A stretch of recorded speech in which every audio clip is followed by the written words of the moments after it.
Ada sebuah paradoks besar dalam kekristenan awal yang sangat sulit dimengerti oleh dunia. Mereka tidak punya kekuasaan politik, tetapi mereka mengubah dunia. Mereka bukan orang-orang yang hidupnya aman, tetapi mereka membawa damai. Pemimpin mereka dihajar, dirajam, dipenjara, namun Injil terus menyebar. Mereka kecil, rapuh, miskin, dan sering ketakutan, tetapi justru komunitas seperti itulah yang bertahan. Kalau kita bertanya mengapa, jawabannya karena mereka menemukan sesuatu yang dunia tidak bisa berikan. Itulah shalom, damai Kristus. Yesus berkata dalam Injil hari ini, damai sejahtera ku tinggalkan bagimu, damai sejahtera ku berikan kepadamu. Dan apa yang kuberikan tidak seperti yang diberikan dunia kepadamu. Damai yang diberikan dunia biasanya bergantung pada keadaan ekonomi yang aman, kita merasa tenang. Relasi yang lancar, kita merasa damai. Tubuh yang sehat, kita merasa kuat. Masa depan yang jelas, kita tidak takut. Tetapi damai Kristus muncul justru ketika semua itu goyah. Dan itulah yang dialami Paulus seperti diceritakan dalam bacaan pertama hari ini.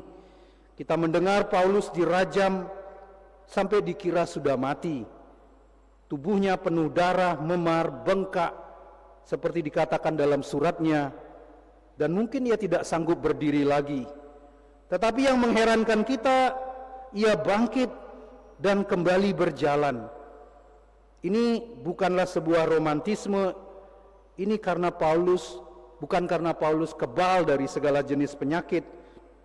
Paulus tetap manusia, ia terluka, ia lelah, ia juga merasa takut. Tetapi ada sesuatu yang lebih kuat daripada lukanya. Ia tidak lagi bergantung pada kekuatannya sendiri. Dalam moto para susur OSF, Deus Providebit, keyakinan bahwa kita tidak bisa bersandar pada kekuatan diri kita sendiri, tetapi pada kekuatan Tuhan. Dan inilah rahasia gereja awal, mereka bertahan bukan karena kuat, tetapi karena mereka bersandar pada Kristus. Kadang kita berpikir, kalau aku sungguh beriman, hidupku seharusnya tidak goyah. Sudah diberikan perminyakan oleh beberapa romo, sakitnya tidak semakin baik. Akhirnya dia pergi mencari dukun, merasa bahwa romo tidak bisa membantu memberikan kesembuhan. Saudara-saudari, iman bukan berarti hidup menjadi mudah. Iman bukan berarti kita tidak mungkin sakit. Iman berarti tetap berjalan walau hati gemetar. Shalom Kristus bukan berarti tidak ada badai. Shalom Kristus berarti ada pribadi yang tinggal bersama kita di dalam badai itu. Dan mungkin justru di zaman sekarang kita semakin kehilangan shalom, damai Kristus. Kita hidup dalam dunia yang serba cemas, takut gagal, takut ditolak, takut tidak cukup, takut masa depan, takut kesepian, takut kehilangan kendali. Kita terlihat terhubung, tetapi batin kita sering tercerai-berai. Kita punya banyak hiburan, tetapi sedikit kedamaian. Kita punya banyak opini, tetapi sedikit keheningan. Dan diam-diam banyak orang hidup seperti sedang dirajam setiap hari oleh tekanan, oleh luka batin, rasa tidak berharga, kegagalan, oleh dosa yang terus berulang, kelelahan yang tidak terlihat. Dan hari ini Kristus tidak berkata, aku akan menghapus semua kesulitan-kesulitanmu. Ia berkata, janganlah gelisah dan gentar hatimu.